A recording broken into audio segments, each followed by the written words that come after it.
Salve povo, aqui é o Zelota, de volta com a segunda parte da história dos Cimbrios.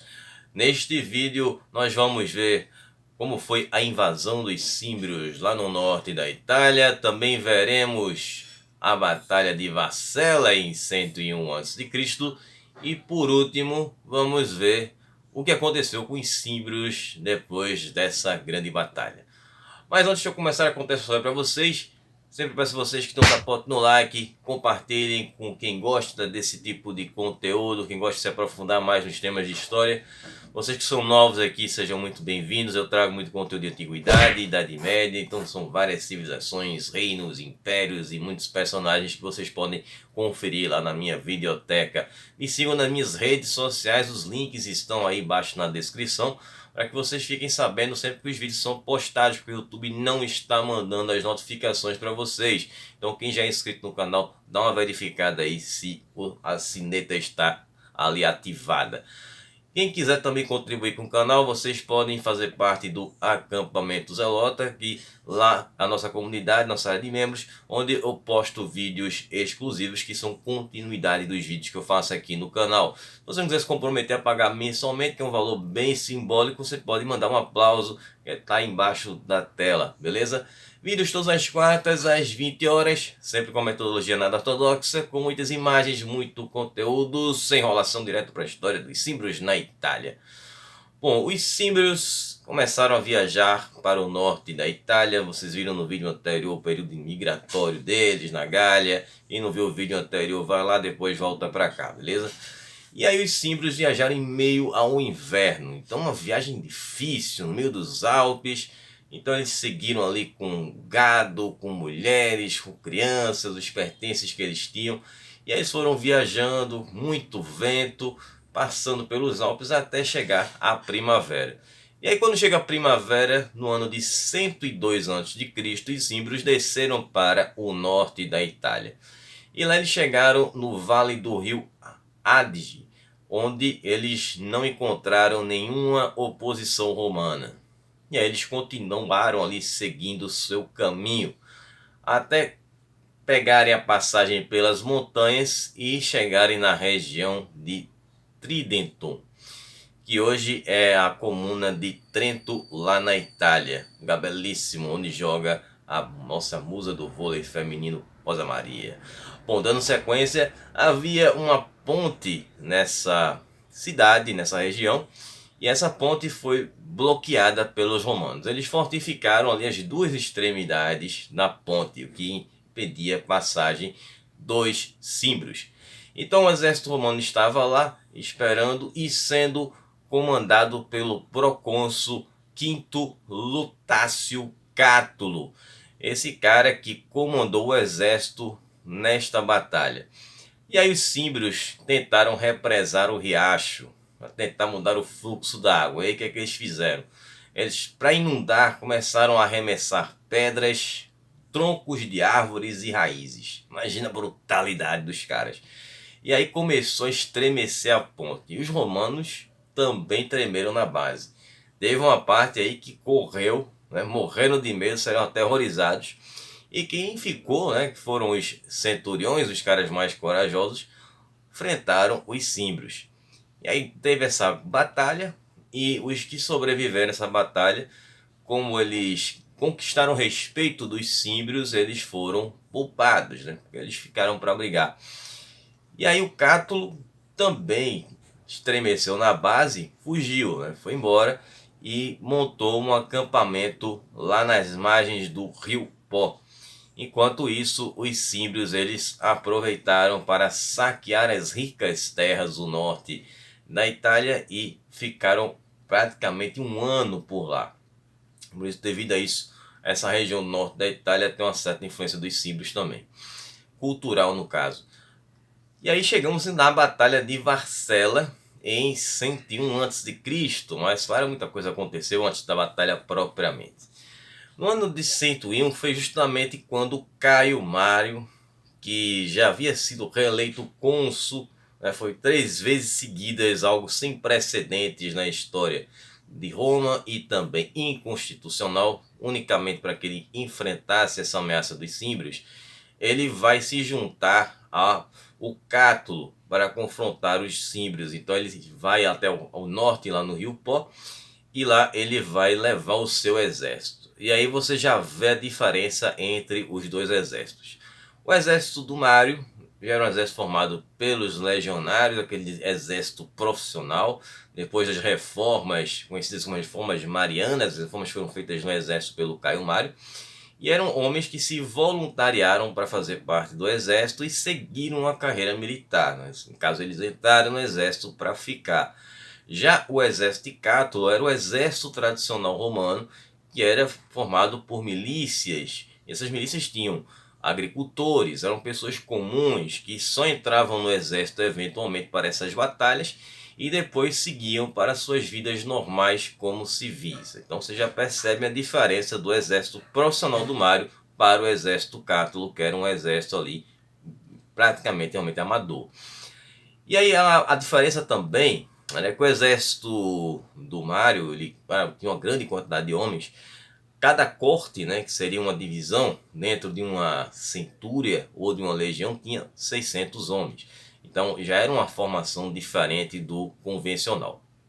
Bom, aí o Boiorix, né, que era o rei dos símbrios, começou a se preocupar com os teutões, né, que ele não tinha notícias dos teutões. Ele viu que o exército romano era 2 vezes maior do que os teutões, e então ele ficou preocupado com Breno, né, que seria um dos líderes dos teutões. Bom, Breno, como eu mencionei alguns vídeos atrás, possivelmente não era um nome próprio, mas sim um título gaulês. Claro que existiu um Breno, né, que a gente já viu aqui no canal a história dele, que era o líder dos Senones, que conseguiu saquear Roma muitos séculos antes do Alarico, depois do Genserico, né, que já foram ali na reta final do Império Romano. Ali foi fácil, mas Breno atacou Roma muito antes que isso. Então, ele não tinha notícia de Breno ou nada dos teutões. Só que, olha o seguinte, ele não sabia desse progresso do Teutogen lá no Rio Ródano. Como vocês viram no vídeo anterior, teve essa divisão, as tribos se dividiram para fazer 3 frentes de ataques. Então, para ganhar tempo, o Boiorix ele mandou emissários para negociar com os comandantes romanos. Então os emissários símbrios chegam até os comandantes romanos e eles vão exigir o de sempre, né? Terras para eles e para os teutões.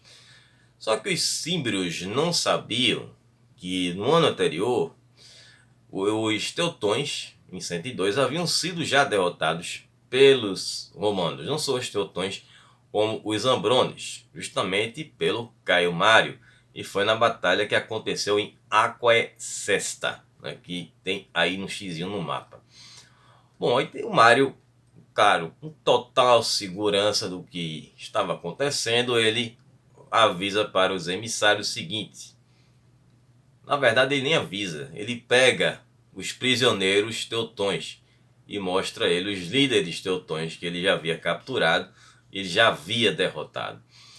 Então o Boiorix, quando soube dessa resposta do Mário, ele pegou, montou o seu cavalo e cavalgou até o acampamento romano. Olha a coragem do cara. Então ele chega lá e desafia Mário para uma grande batalha e que o Mário defendesse Roma, porque ele vinha com tudo. E aí o Mário disse para ele: nos veremos daqui a 3 dias nas planícies. E aí ele escolheu um local, as planícies, né, estavam secas, então não era um local que era bom para uma batalha, mas não era aquele lugar verde, aquela mato bonito, né, aquela grama. Não, era um lugar com muita terra e isso vai fazer uma diferença grande na batalha que a gente vai ver aqui mais na frente. E aí passaram-se os 3 dias, o Boiorix e os símbrios chegam lá nas planícies e quando eles chegam eles já observam que os romanos estavam os aguardando. Então Mário comandou a ala direita e a ala esquerda, ou flancos, como queiram aí, do exército romano, e ele contava com 32 mil homens, enquanto o Cátulo, com o seu exército tradicional, ficou no centro com 20.300 homens. o sol ainda estava nascendo, né? Enquanto o sol nascia atrás do exército romano, a luz do sol refletia nos elmos, né, dos romanos, e parecia que estava saindo fogo da cabeça deles, né? Era uma coisa mais poética aí para descrever essa batalha. Então, ao contrário das batalhas anteriores, os símbrios agora eles contavam com uma cavalaria, eles estavam equipados com couraças, capacetes, espadas, que eram coisas que eles não tinham, né? Que eram armas. Em casa, a espada não era comum para os símbrios, mas eles aprenderam a utilizar a espada. E é claro que não só os cavalos, mas todo esse equipamento que eles adquiriram foram decorrentes dos saques que eles fizeram, principalmente nesse período em que eles viveram lá no norte da Itália. Então eles estavam mais bem equipados do que nunca. Porém, teve um problema aí. Durante o período de inverno, quando eles ficaram na Itália, então eles ficaram vivendo uma vida boa, comida farta, e aí ficaram ali muito tempo parados, só comendo, a forma já não era mais a mesma, né? Então teve esse diferencial também.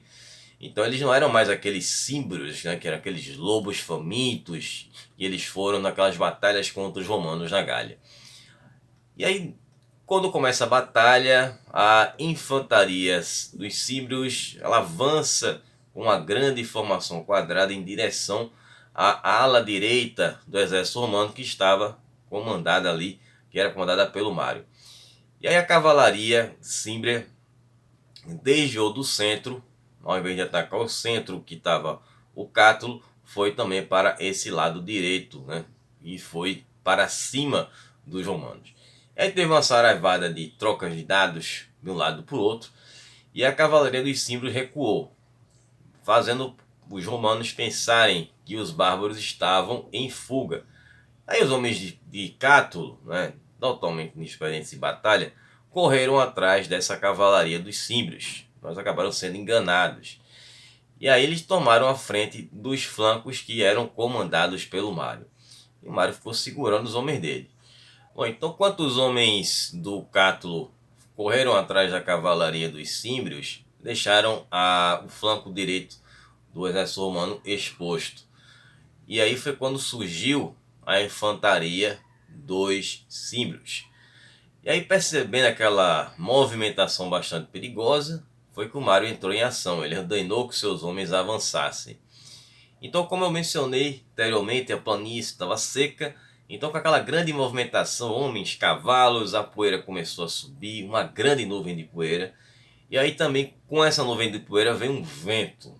E um vento forte que foi justamente em direção aos símbrios. Então, com aquele sol na cara e aquele vento, a areia entrando nos olhos, os caras sem conseguir enxergar, e aí eles ficaram numa posição muito complicada. E aí foi quando os romanos começam a avançar, né? Fora a questão do clima também, né? Os romanos estavam acostumados com aquela a temperatura, o calor. Já os símbrios estavam sofrendo com o calor, transpirando muito, já com a respiração mais pesada. E aí também é o sobrepeso, né? Tem essa questão. E aí a ala esquerda do Mário encontrou a cavalaria dos símbrios totalmente desorientada, que acabou batendo em retirada e correu em direção à própria infantaria dos símbrios. Aí nesse momento que a ala direita de Mário se juntou ali à batalha e os romanos cercaram os símbrios, né, fazendo aquele círculo ali com aquela famosa parede com os escudos, né, de escudos, e aí eles foram pressionando ali os símbrios, deixando eles sem espaço, diminuindo o espaço deles. E no meio deles estava o Boiorix, que acabou perdendo a vida dele bravamente com os seus homens. Até que teve uma parte aí dos símbrios que conseguiu fugir e retornou para o acampamento onde eles estavam. E lá eles se juntaram com as suas esposas e os filhos para fazer uma resistência final contra os romanos. Aí fizeram barricadas, pegaram as carroças, colocaram na frente. E as mulheres participaram das batalhas, nessa batalha aí no caso, com o que elas podiam usar de arma, né? Com o que tivesse em mão elas lutaram. E aí a batalha acabou com uma grande vitória aí para os romanos, com Caio Mário. Só gostaria de fazer uma observação aqui. Quem viu o vídeo do Sulla deve recordar de que o Caio Mário venceu essa batalha e o Sulla acabou ficando com uma boa parte do crédito dessa vitória. Possivelmente, estou supondo, não estou afirmando, até porque isso não tem em nenhum dos textos, nem do Mário nem do Sulla, que o Sulla tenha comandado esse flanco direito aí, que foi comandado pelo Caio Mário. Na verdade, o Sulla que estava lá direito, porque seria impossível o Caio estar comandando os dois flancos do exército e tendo o Cátulo ali no meio. Então é uma possibilidade, fica aí para se pensar. Bom, e aí os romanos venceram a batalha sobre este temido povo que eram os símbrios que assombraram os romanos por muito tempo. Mas aí para os romanos, né, deixarem sua marca, então eles começaram a brutalizar, que era uma coisa que eles gostavam de fazer também. Então as mulheres foram escapeladas para mutilar a sua aparência, né? Muita gente foi levada como prisioneiro. Outras mulheres com medo dessa brutalidade dos romanos, elas tiraram a vida de seus filhos e depois tiraram a própria vida, enfiando lâminas em seus próprios corações. E aí quem sobreviveu acabou sendo capturado e uma parte acabou se enforcando, né? Tirando a própria vida através ali do enforcamento. E aí dezenas de milhares de símbrios foram parar lá nos mercados de escravos romanos. Agora, com relação aos remanescentes. Essa derrota dos símbrios nas planícies secas, lá na Batalha de Varcela, não foi a última vez que os símbrios enfrentaram os romanos. Ali não tinha sido o fim deles. Os sobreviventes da guerra, assim como novas gerações que se tornaram escravos, se juntaram ao exército de gladiadores que também eram fugitivos, que foi comandado pelos Espartacos na Terceira Guerra Servil, que aconteceu entre 73 e 71 a.C. Bom, alguns símbrios e teutões permaneceram lá pela Gália e podem ter se juntado aos suevos na época do rei Ariovisto, lá na região de Alsácia, né, que ficava na Gália, onde hoje é uma região na França. E aí o Ariovisto, nessa época, depois foi derrotado justamente pelo Júlio César em 58 a.C. E aí as duas tribos, né, os símbrios e os teutões, depois eles se estabeleceram lá no leste do rio Reno e ficaram em duas cidades aqui que tem o mesmo nome ainda hoje, nas cidades alemãs, são de Miltenberg e Heidelberg. Depois de um tempo vivendo nessa região, os símbrios e os teutões, eles se juntaram com as tribos da Bélgica Oriental, que ficava ali bem colada com a Germânia, e fundaram um novo povo, que eram os Atautussi. Não sei se assim se pronuncia, mas enfim, segue o jogo. E aí eles deram apoio às tribos belgas que estavam enfrentando o Júlio César. E aí em 57 a.C. eles deixaram as suas aldeias e foram para uma fortaleza que eles haviam montado. Ela era bem fortificada e ficava onde hoje é a cidade de Thuin, lá na Bélgica.